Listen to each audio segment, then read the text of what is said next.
변치 않는 소망을 품은 공동체라는 제목으로 8번째 살펴보는 시간이고, 이제 스가랴의 8가지의 환상이 거의 끝나가고 있습니다.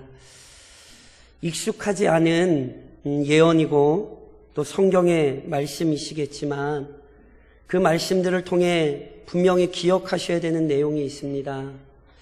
하나님께서 스가랴의 환상을 통하여 모든 시대의 하나님의 백성 공동체, 즉 교회가 품어야 할 변치 않는 소망을 확인시켜 주신 것입니다. 그 소망이란 바로 우리 주 예수 그리스도 안에서 성취되는 새 하늘과 새 땅을 기다리는 것입니다. 제가 한번 여쭤볼게요. 그 나라와 그 땅을 기다리십니까? 이것은 오늘 우리에게 너무너무 중요합니다. 이 소망은 우리와 세상을 구별짓게 합니다. 어떻게요? 이런 것입니다. 하나님께서는 아시는 것, 잘 아시는 것처럼 첫 사람에게 불순종의 비참한 결과를 분명히 알려주셨어요. 하나님의 법도를 어기면 죽음 외에 아무것도 없어요. 그럼에도 불구하고 첫 사람은 사탄의 유혹에 미혹되어 불순종을 선택했습니다. 그 결과, 불순종의 결과 인간만이 아니라 모든 피조물이 죄의 고통 아래 놓이게 되었죠. 그것을 바울 선생님은 로마서 8장에서 이렇게 표현하셨어요. 피조물이 다 이제까지 함께 탄식하며 함께 고통을 겪고 있는 것을 우리가 아느니라. 하나님은 분명히 이 치욕스러운 결과를 말씀하셨으나 인간은 그 말씀에 주의를 기울이지 못했다니까요. 그런데 더 끔찍한 건 뭐냐면요, 인간을 사로잡고 있는 죄가 이 얼마나 무서운 것인지 인간은 그 책임을 하나님께 떠넘기로 했습니다. 그래서 혹시 창세기 3장에 죄를 지었을 때 아담이 어떻게 얘기했는지 아세요? 3장에 이렇게 기록되죠. 아담이 이르되 하나님이 주셔서 나와 함께 있게 하신 여자, 그가 그 나무 열매를 내게 주므로 내가 먹었나이다. 여호와 하나님이 여자에게 이르시되 내가 어찌하여 이렇게 하였느냐? 여자가 이르되 뱀이 나를 꿰므로 내가 먹었나이다. 하나님께서 분명히 하지 말라 그러셨죠. 그런데 했어요. 그래서 물으셨어요. 왜 그랬니? 그랬더니 뭐래요? 다 내 책임 아니래요. 하나님이 주신 여자가 문제고 하나님이 창조하신 뱀이 문제인 거예요. 이 말의 핵심을 기억하셔야 돼요. 인간은 하나님께서 만물을 선하게 창조하셨다는 사실, 그리고 그 만물의 풍성한 은혜를 베푸셨다는 사실에 지금 의문을 제기하는 거예요. 하나님이 하신 일에 문제가 있는 것 아니냐. 당연히 이러한 불신과 의혹은 절대로 타당하지 않습니다. 그리고요, 무엇보다도 하나님께서는 사탄의 간교한 계략에 의해서나 인간이 범한 죄로 인해서 하나님 자신이 세우신 선한 계획에 영향을 받지는 않으세요. 그래서요, 인간이 이미 죄를 지었을 때 역사 속에서 하나님 자신의 구원 능력을 보이시되 여인의 후손을 통하여 그 모든 죄를 해결하시고 그 모든 죄를 멸하실 영광의 나라를 이루시겠다고 약속하신 거예요. 여인의 후손을 보내서 죄의 권세를 멸하시고 하나님께서 이미 계획하셨던 영원한 나라를 이루시겠다고 이미 에덴 동산에서 말씀하셨어요. 이후 인류의 역사는 이 하나님의 약속을 이루는 것입니다. 특별히 이스라엘이라는 민족은 이 하나님의 역사가 어떻게 이루어지는지를 확인시켜 준 거예요. 구약 성경에서 이스라엘의 역사를 보며 무엇을 보십니까? 이스라엘 백성이 어떻게 살아갑니까? 끊임없이 죄에 시달리죠. 그런데요, 그 죄에 시달리는 이스라엘을 하나님은 불쌍히 여기시고요, 회복시키셨어요. 앞서 스가랴의 환상을 살펴보며 그 시대의 배경을 말씀을 드렸죠. 그 시대가 어떤 시대입니까? 바벨론의 포로로 끌려갔다가 돌아왔죠. 죄 때문에 끌려갔으나 하나님이 다시금 회복시키셨죠. 무너졌던 성전 다시 재건하게 하시는 거예요. 그러면서 하나님께서 어떤 말씀을 하세요? 예루살렘이 번성케 될 것이다 약속하셨잖아요. 특별히 저랑 첫 번째부터 다섯 번째까지의 환상의 내용은 바로 여기에 초점이 있어요. 하나님이 예루살렘을 부흥케 하신다고요. 그것은 단순히 유다 땅 예루살렘이 아니라 하나님의 백성 공동체를 상징합니다. 그래서 아세요? 새 하늘과 새 땅의 다른 이름이 새 예루살렘이지요. 하나님께서 이스라엘 역사를 통하여 자신의 영원한 나라를 회복시키신다는 사실을 보여주신 거예요. 그런데 그것만 보여주지 않으셨어요. 더 나아가 거룩한 나라를 이루시기 위해 이 땅의 모든 죄악을 반드시 심판하시고 죄의 권세 자체를 멸하십니다. 잠시 신비로운 섭리 안에서 죄를 허용하셨지만 그분은 죄를 영원토록 내버려 두실 수 없어요. 저랑 지난 시간에 살펴본 여섯 번째 환상, 오늘 살펴본 일곱 번째 환상은 바로 여기에 초점이 있습니다. 하나님께서 그 영원한 나라를 이루실 때에 자기의 백성은 회복하시고 악한 것들은 심판하십니다. 성도는 이 확신을 가져야 합니다. 왜요? 그래야 여전히 부패한 이 세상 속에서 믿음을 지키며 흔들리지 않을 수 있는 것이지요. 이러한 의도로 오늘 우리가 이 일곱 번째 환상을 살펴보는 거예요. 그 다음에 오늘 환상이 우리에게 가르치는 내용이 무엇인가? 사랑하는 성도 여러분, 하나님께서는 이 세상에서 벌어지는 악인들의 불의한 행태에 대해 언제나 경고하십니다. 오늘 저랑 읽어보신 이 일곱 번째 환상은요, 시가랴에게 말하는 천사가 시가랴에게 이 환상을 보라고 권면하는 것으로 시작되잖아요. 시가랴에게 말하죠. 너는 눈을 들어 나오는 이것이 무엇인가 보라. 시가랴가 봤어요. 근데 도대체 이 환상에 등장하는 게 정확히 무엇인지 이해가 안 됐어요. 그래서 시가랴가 물어요. 이것이 무엇이니까? 그때 천사가 이렇게 대답을 해요. 나오는 이것이 에바이니라. 에바이니라. 에바가 뭔지 아십니까? 에바는요, 곡식의 양을 재는 단위인 동시에 그 양을 재는 기구입니다. 쉽게 설명드리면 한 대, 두 대 이렇게 양 재시죠? 그 한 대, 두 대 할 때 그 재는 그 그릇을 뭐라고 말씀하세요? 돛박이라고 말씀하세요. 마찬가지입니다. 이 재는 그 양도 에바고 그것을 재는 도구를 에바라 그래요. 아, 목사님, 그럼 에바가 얼마가 되나? 에바가 얼마가 되냐면요, 알기 쉽게 말씀드리면, 저는 잘 모르는데 이렇게 말씀드리면 잘 아실 것 같아요. 에바의 양이 얼마나 되냐면요, 한 말 조금 더 돼요. 그러시잖아요. 그러면 에바 하니까 모르니까 한 에바가 한 말 조금 더 되는 양이에요. 근데 어찌됐건 하나님께서 스가랴에게 에바를 보이신 거예요. 그럼 왜 에바를 보이셨는가? 그 에바에 대해 천사가 이런 설명을 덧붙여요. 온 땅에서 그들의 모양이 이러하니라. 온 땅에서 그들의 모양이 에바와 같대요. 여기 그들이란 저랑 지난 시간에 살펴보셨던 여섯 번째 환상에서 지적되었던 도둑질하고 망령되이 맹세하는 자들을 의미하는 것으로 보여요. 그러니까 이와 연관해서 생각을 해보면요, 에바가 나타내는 의미는 이런 뜻이에요. 성경에 보시잖아요. 그러면 하나님께서 기뻐하시는 정직한 삶, 공의로운 삶이 어떻게 표현되는지 아세요?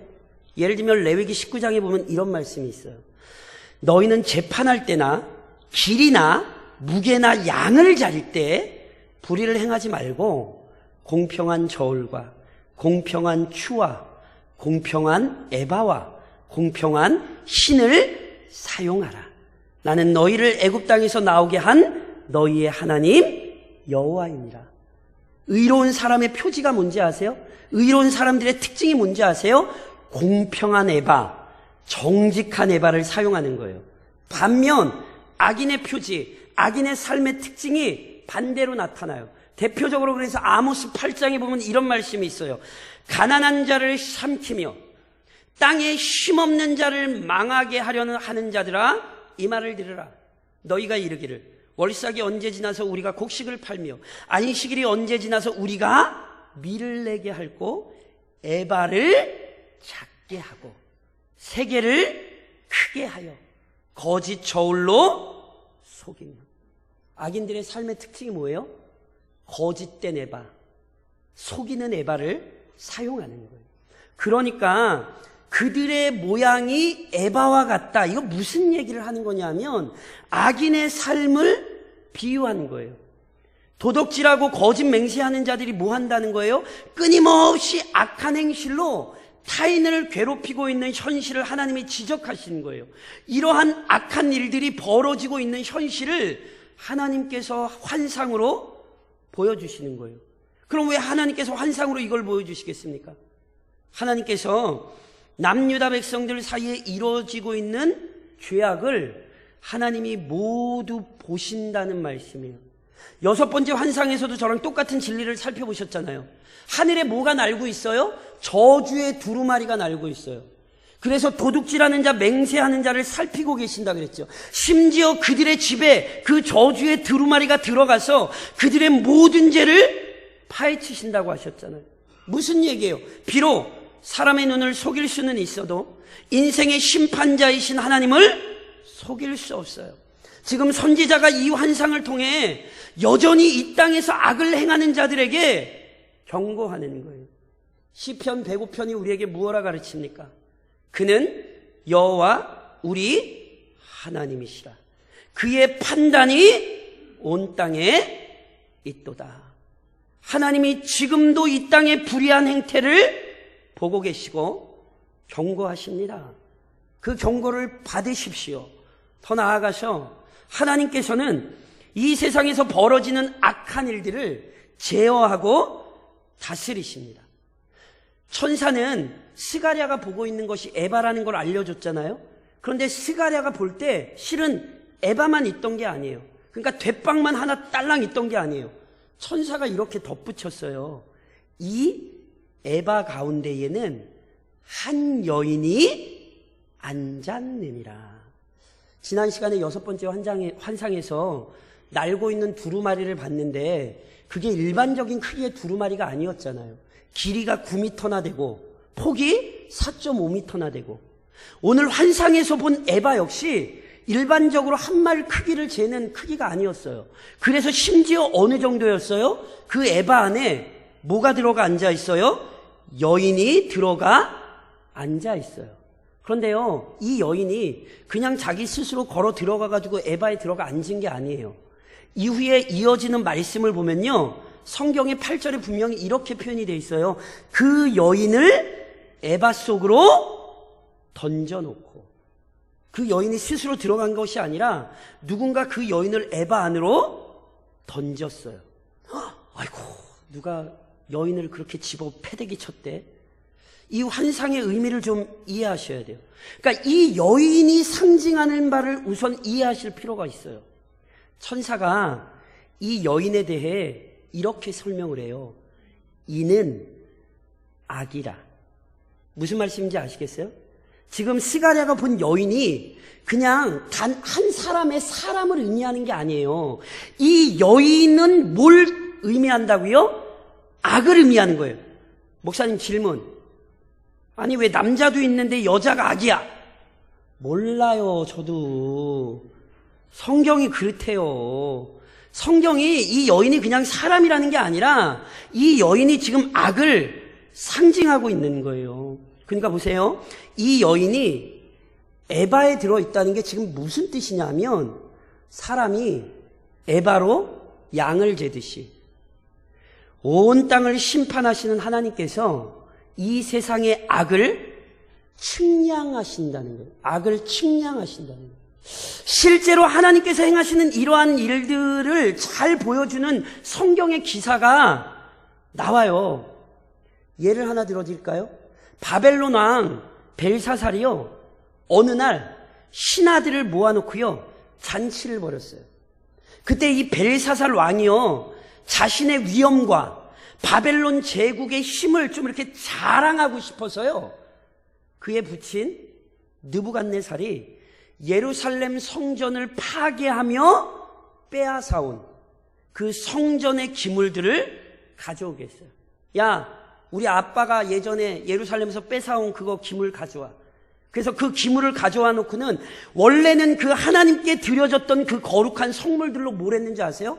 술판을 벌였어요. 그리고 그 앞에서 우상 숭배를 했어요. 그때 갑자기 사람의 손가락들이 나타났어요. 그리고는 벽에 막 글씨를 썼어요. 생각을 해보세요. 지금 우리가 이렇게 예배 드리고 있는데 이 옆에 거대한 손가락이 나타나서 글을 썼다고 생각을 해보세요. 놀라시겠어요? 안 놀라시겠어요? 당연히 다 놀라죠. 모든 사람이 놀라 발칵 뒤집혔어요. 근데 더 무서운 건 뭐냐면 박사와 술사들을 다 불러와서 저게 무슨 뜻이야 물었는데 아무도 아는 사람이 없어요. 무슨 말인지 알면 속이라도 편하겠는데 뭔 말인지도 모르겠어요. 그때 왕비가 급히 들어와요. 그리고 왕에게 조언을 해요. 당신의 선친 느부갓네살 때에 이미 이 모든 비밀을 밝히 하는 사람을 하나 데리고 있었으니 그 사람을 불러서 물어보라고. 그게 누구지요? 다니엘이었습니다. 다니엘. 그래서 다니엘이 불려와요. 다니엘이 그걸 알았겠어요? 몰랐겠어요? 안 알면 재미가 없지요? 알았어요. 그 내용이 다니엘 5장에 이렇게 기록이 되죠. 기록된 글자는 이것이니 곧 메네 데겔 우바르시니라.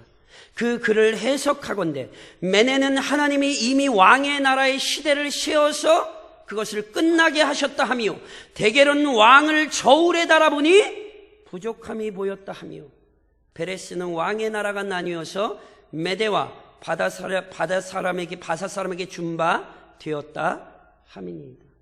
하나님이 뭐하고 계세요? 메네, 데겔, 벨사살 왕의 삶을 저울질하고 계세요. 그의 삶을 달아보고 계셨어요. 그래서 하나님 보시기에 부족하니 그를 심판하신다는 거예요. 지금도 하나님은 모든 인생의 삶을 달아보고 계십니다. 이 세상의 죄악을 측량하고 계십니다. 측량만 하시는 거 아니에요. 스가랴가 봤더니요, 갑자기 어디서 납 한 조각이 떠올라요. 그러더니 그 납 한 조각이 여인이 들어있는 에바의 입구를 완전히 덮어버려요. 무슨 얘기인지 아세요? 하나님이요, 악을 죄어보시다가 그 악이 찾아 그 악이 더 이상 소동치지 못하도록, 용서샘 치지 못하도록 꽉 정하시는 거예요. 잘 보세요. 이 땅에 쉴 새 없이 죄악이 발생하죠. 그런데 왜 이 세상이 옛날처럼 홍수로 심판 안 당하는 줄 아세요? 하나님이 이 세상의 죄악을 다루시기 때문에 그래요. 이 세상의 죄악이 넘쳐나지 않도록 하나님이 제압하고 계시기 때문에 그래요. 하나님은 죄에 대해 무력하신 분이 아니라 죄마저도 통치하시는 분이에요. 이게 이 환상이 보여지는 거예요. 그걸로 끝입니까? 아니에요. 하나님께서는 이 세상의 모든 악을 철저하게 제거하실 거예요. 스가랴가 봤어요. 악을 상징하는 여인이 에바에 들어가 있고요. 하나님께서 그 에바의 입구를 봉하세요. 그럼 이제 그 에바가 어떻게 될까요? 이어지는 환상에서 스가랴가 하겐 날개 같은 날개가 있는 두 여인을 보게 돼요. 이 여인들이 누구인가 모르겠어요. 스가랴가 이 여인들에 대해 묻지도 않았고 천사가 이 여인들에 대해 알려주지도 않아요. 대신 이 여인들이 행한 일에 대해서는 알 수 있어요. 이 여인들이요, 입구가 봉해진 에바를 두 여인이 들어 올려요. 옮기는 거예요. 그래서 그걸 보고 스가랴가 천사에게 물어요. 도대체 저 에바를 가지고 어디로 가요? 그랬더니 11절 오늘 마지막 본문에 이렇게 기록되죠. 그가 내게 이르되 그들이 신할 땅으로 가서 그것을 위하여 집을 지으려 함이라. 준공되면 그것이 제 처소에 머물게 되리라 하더라. 저를 좀 보시겠습니까? 아침에 정신이 좀 없으시죠? 실은 설교하는 제가 정신이 없어요. 왜 그런지 아세요? 지금 이 8가지 환상 중에 제일 어려운 환상이요, 7가지 환상이에요. 7번째 오늘 제가 말씀드리는 환상이에요. 그리고 그 7번째 환상의 내용 중에도 가장 첨예하게 대립되는 구절이 제가 지금 읽어드린 이 11절이에요. 이게 도대체 무슨 의미인가? 정확히 잘 모르겠어요. 그런데 여러 성경의 정황들을 볼 때 이것은 이렇게 해석할 수 있습니다. 하나님께서요, 모든 죄악을 알고 계시죠. 그리고 그것을 달아보세요. 그리고 그것을 넘치지 못하도록 하나님이 제압하고 계세요. 그걸로 끝나지 않고 그 죄악을 옮기세요. 그 죄악된 에바를 옮긴다고 하는 것을요, 크게는 두 가지 의미로 이해할 수 있어요. 우선 에바를 위한 처소가 신할 땅에 있대요. 그래서 에바를 신할 땅에 옮겨서 거기 제 처소에 머물게 할 거래요. 이것은 아마 하나님께서 일정 기간 동안에 이 세상에 악이 유지되게 하신다는 의미로 이해할 수 있을 것 같아요. 분명 하나님께서는요, 피조 세계 안에 일시적으로 악을 허용하셨어요. 이사야 45장에 보면 이런 말씀이 있잖아요. 나는 빛도 짓고 어둠도 창조하며 나는 평안도 짓고 환난도 창조하나니 나는 여호와라. 이 모든 일을 행하는 자니라 하였노라. 하나님은 빛도 짓고 어둠도 창조하죠. 그런데 여기 어둠도 창조한다는 건 하나님이 죄를 만드신다는 의미가 아니에요. 누누이 말씀드린 것처럼 하나님은 죄를 지으실 수 없는 분이에요. 대신 하나님은 이 세상에 죄가 들어오는 것을 허용하셨어요. 아담이 선악을 알게 하는 나무의 열매를 따먹는 것을 하나님은 허용하셨어요. 왜 허용하셨는지는 모르겠어요. 그런데 분명한 사실이 있어요. 이사야 45장 6절은 우리에게 분명히 이렇게 이야기해요. 해 뜨는 곳에서든지 지는 곳에서든지 나밖에 다른 이가 없는 줄을 알게 하리라. 나는 여호와라, 다른 이가 없느니라. 정확하게 성경이 설명하지 않으니 알 수는 없지만 하나님이 죄를 허용하신 이유는 오히려 죄를 허용하심으로 하나님은 자신의 영광을 드러내셨어요. 죄마저도 다루실 수 있는 위대한 하나님이라는 사실을 나타내셨어요. 그러니 우리는 그 하나님을 믿고 의지하는 거예요. 지금 잠깐 악을 허용하셨지만 그 악을 철저히 멸하실 하나님을 의지하는 거죠. 또 하나, 악을 봉하여 옮기신다는 것은요, 그래서 결국 궁극적으로 하나님께서 그 악에 대해 처벌하시며 심판하신다는 거예요. 이번 주에 혹시 뉴스 보셨어요? 독일에서 유대인 행위당에 총질을 난사했어요. 근데 그날이 유대인들에게는 굉장히 중요한 절기라고 나온 거 아세요? 그날이 언제냐면 대속죄일이에요. 유대인들의 대속죄일은 굉장히 중요한 절기예요. 특별히 대속죄일에 유대인들이 행했던 아주 중요한 예식이 있어요. 그게 뭐냐면 두 마리 염소를 속죄를 위해 하나님께 바쳐요. 그런데 한 마리는요, 제단에서 죽이고요, 한 마리는 먼 광야로 보내요. 그 염소가 먼 광야로 보내진다는 것은요, 이스라엘 백성의 죄를 그 염소가 담당하고 떠나는 거예요. 그래서 이스라엘 백성과 그들이 지은 죄를 떨어뜨려 놓는 거예요. 그리고는 먼 광야로 가서 홀로 죽음을 맞이함으로써 그 모든 백성의 죄를 해결하는 거예요. 이 염소를 성경에 보면 아사셀 염소라 불러요. 그러니까 이런 관점에서 에바를 멀리 옮기는 것은 하나님께서 자기 백성에게서 그 죄를 옮기실 뿐 아니라 궁극적으로는 그 죄가 더 이상 영향을 미치지 못하도록 영원한 형벌에 가두시는 거예요. 영원한 심판을 내리시는 거예요. 그런데 이것을 누가 보냐 하면 위대한 사도 요한이 이거를 파요.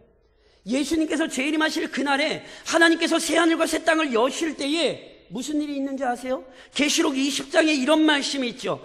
사망과 음부도 불못에 던져지니 이것은 둘째 사망 곧 불못이라. 하나님께서 그 죄악을 옮기실 뿐 아니라 그 죄악이 더 이상 영향을 미치지 못하도록 영원한 형벌에 가두실 거예요. 이것이 바로 하나님께서 그리스도의 재림과 함께 이루실 영광스러운 그날의 모습입니다. 그런즉 사랑하는 성도 여러분, 우리가 분명히 고백해야 되는 것이 있습니다. 그리스도 안에서 모든 죄의 권세가 힘을 잃었습니다. 믿으십니까? 결국에는 그 모든 악이 완전히 소멸될 거예요. 믿으세요? 그러니 죄를 해결하시고 그 모든 죄를 해결하실 은혜를 확신하며 날마다 감사하고 찬양하십시오. 하나님께서는 거룩하고 의로우시기에 절대로 죄를 용납하실 수 없어요. 우리가 싸우는 게 아니라 하나님이 죄와 친히 싸우시고요, 그 죄를 진멸하고 도말하시죠. 그게 어디에서 분명히 나타났어요? 우리 구주 예수 그리스도에게서 분명히 나타났잖아요. 하나님께서요, 우리의 모든 죄를 그리스도에게 담당시키셨어요. 대속죄일에 험난한 광야로 홀로 보내졌던 염소는 우리 주님의 사역을 예표한 거예요. 이 염소에게 백성들의 모든 죄악이 옮겨진 것처럼 하나님께서 죄인들을 위하여 세우신 그리스도에게 우리의 모든 죄가 옮겨진 것입니다. 이 염소가 광야에서 고독하게 죽음을 맞이했듯이 우리 주 예수 그리스도께서 십자가 위에서 홀로 고통받으며 죽음을 당하셨습니다. 그 결과가 무엇입니까? 시편 103편은 우리에게 이렇게 가르치죠. 동이 서에서 먼 것 같이 우리의 죄가를 우리에게서 멀리 옮기셨으며, 하나님의 아들의 죽음이 죄인과 죄의 권세를 떨어뜨려 놓았어요. 영접하는 자, 곧 그 이름을 믿는 자마다 영원한 멸망에 처해 있는 죄인이 아니라 아버지 하나님의 영원한 사랑을 받아 누리는 자녀가 되었습니다. 잊지 마십시오. 그리스도를 믿는 자마다 과거와 현재와 미래의 모든 죄를 용서받았습니다. 물론 아직 그리스도 안에서 구원이 완성되지 않았어요. 다시 말해, 아직은 이 세상 안에 죄가 그 능력을 나타내고 있어요. 그러나 잊지 마십시오. 그 죄의 권세 역시 속히 제압당하게 될 것입니다. 이미 죄와 사망의 권세를 억누르신 우리 구주 예수 그리스도께서 그의 대적 사탄과 악한 세력을 멸하시기 위해 다시 오십니다. 그래서 데살로니가 후서 1장에서 바울 선생님은 이렇게 가르쳤어요. 주 예수께서 자기의 능력의 천사들과 함께 하늘로부터 불꽃 가운데 나타나실 때에 하나님을 모르는 자들과 우리 주 예수의 복음에 복종하지 않는 자들에게 영원한 형벌을 내리시리니, 우리 주님이 재림하사 모든 악을 멸하실 거예요. 이 약속은 사람들이 만들어낸 상상 속의 이야기가 아닙니다. 하나님께서 첫사람 아담이 범죄했을 때 이미 약속하셨어요. 여자의 후손 곧 그리스도를 보내서 악한 사단의 권세를 파하겠다고 약속하셨어요. 그 약속대로 그리스도께서 이미 모든 죄의 권세를 멸하셨고, 그 약속대로 이 땅의 모든 죄의 권세를 멸하시기 위해 도적같이 재림하실 것입니다. 그런즉 이미 죄에서 벗어난 사실로 인해 감사하고 찬양할 뿐 아니라 모든 죄의 세력을 진멸하실 그날을 바라보며 하나님을 찬양하고 송축하십시오. 더 나아가 그리스도의 재림이 성취될 때까지, 그날이 이루어질 때까지 악한 일에 동요되거나 동참하지 말고 자기 마음을 지키고 다스리며 인내하고 참으십시오. 하나님께서요, 완전하게 거룩하신 분이에요. 그런데 우리가 이해할 수 없는 신비로운 섭리 안에서 하나님이 죄를 허용하셨어요. 심지어 하나님은 악인이 의인을 괴롭히는 일도 허락하세요. 하나님만 그러시나요? 그의 아들 예수 그리스도께서 죄가 하나도 없으신 순결하신 분이잖아요. 그런데 그 순결하신 분께서 오히려 죄인들의 손에 붙들려 죄인 취급을 받으셨어요. 이게 말이 되나요? 말이 안 되잖아요. 하지만 그 말이 안 되는 상황 속에서 그리스도께서 어떻게 행동하셨어요? 베드로전서 2장은 우리에게 이렇게 가르치죠. 그는 죄를 범하지 아니하시고 그 입에 거짓도 없으시며 욕을 당하시되 맞대어 욕하지 아니하시고 고난을 당하시되 위협하지 아니하시고 오직 공의로 심판하시는 이에게 부탁하시며 순결하신 그리스도께서 악한 일을 당하셨으나 불평하지 않으시고 참으셨어요. 그의 능력으로 악인들을 진멸하실 수 있는 분이 그 모든 심판의 권세를 하나님께 맡기셨어요. 이게 우리에게 무엇을 가르치는지 기억하셔야 돼요. 우선 잊지 마세요. 오늘 우리가 살아가는 현실에는 언제나 악이 존재해요. 그리스도의 재림으로 하나님의 나라가 완성될 때까지 이러한 현실이 바뀌지 않아요. 그런즉 현실에서 일어나는 악한 일들 때문에 아니 하나님 도대체 뭐 하시는 거야? 이러시면 안 돼요. 하나님 살아 계세요. 하나님 지금 저울에 달아보고 계시고요. 그 죄악이 넘치지 못하도록 악도 제압하고 계세요. 그러니까 하나님이 죽은 게 아니에요. 죄악된 현실을 보며 행여나 하나님을 의심하거나 하나님께 불평하지 마세요. 오히려 뭐 해야 되는 줄 아세요? 시편 119편에 보면 이런 말씀이 있어요. 그들이 주의 법을 폐하였사오니 지금은 여호와께서 일하실 때니이다. 그들이 주의 법을 폐했어요. 그들이 하나님의 법도를 무너뜨렸어요. 그때 시편 기자가 뭐래요? 자기가 친히 나서서 뭘 하는 게 아니에요. 지금은 하나님 일하셔야 할 때라고. 간절히 하나님의 일하심을 바랐어요. 인간은 때로 너무 욱하는 성질 때문에 하나님을 원망하기도 하고요. 심지어는 하나님이 하셔야 될 일을 자기가 하려고 해요. 그래서요, 악한 일을 막아보겠다는 열심 때문에 때로는 악한 일을 행하는 사람들이 있어요. 그게 대표적으로 누군지 아세요? 베드로예요. 예수님께서 로마 군병들에게 잡힐 때 어떤 일이 있었는지 기억하세요? 요한복음 18장에 보면 이런 말씀이 있죠.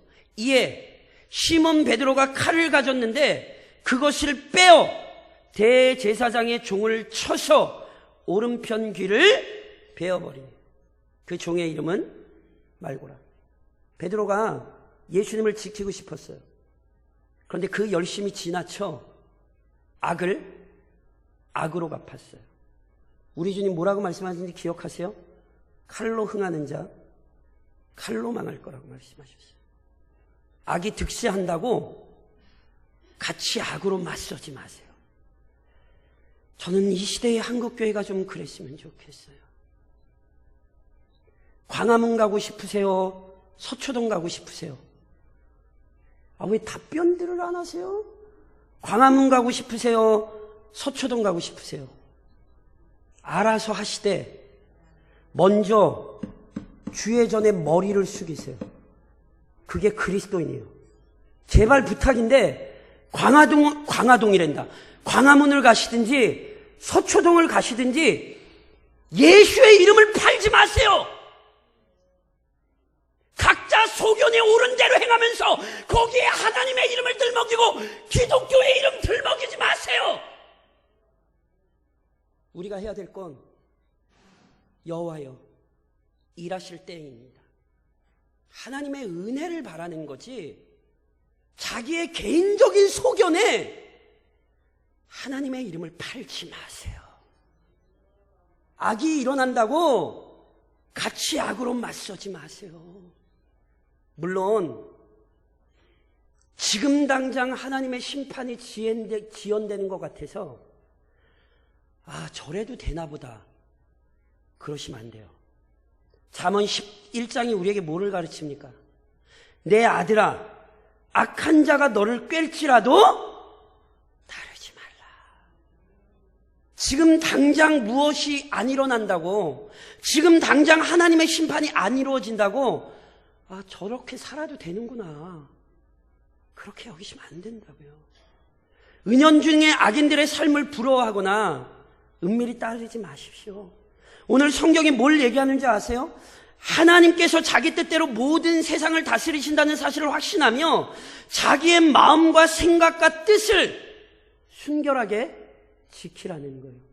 하나님께서 하실 일을 하나님께 맡기고 우리는 우리의 자리를 지켜야 돼요. 우리의 마음을 지켜 악에게 요동치지도 말고 악을 따라가지도 말고 때로는 인내하며 참고 기다리셔야 돼요. 그리고 그 과정 가운데 악한 행위를 심지 말고 선한 행위를 남기십시오. 본 환상에서 아까 말씀드렸잖아요.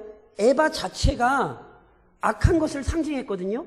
그런데 에바 자체가 악한 것을 상징하는데 그 악한 것을 상징했던 에바에 또다시 악을 상징하는 여인을 집어던졌어요. 이게 도대체 뭔가? 일부 학자들이 이런 해석을 내놓았어요. 악을 상징하는 에바에 악을 상징하는 여인을 가두어 두었다는 것은 하나님께서 악인을 심판하시되 그가 행한 대로 심판하셨다는 거예요. 시편 34편에 보면 이런 말씀이 있어요. 악이 악인을 죽일 것이라. 뭐가 악인을 죽여요? 자기가 행한 악이 자기를 죽이는 거예요. 사사기에 보면 이러한 사실을 잘 보여주는 사건이 기록돼요. 여호수아가 죽은 이후에 이스라엘 백성이 각자 분배받은 기업으로 가서요, 철저히 가나안 민족을 몰아내고 이제 그 땅을 점령하려 해요. 그때 누구보다 먼저 유다 지파가 하나님의 뜻을 받아 정복전쟁을 시작하거든요. 근데 그때 유다가요, 도망치던 아도니베섹을 사로잡아요.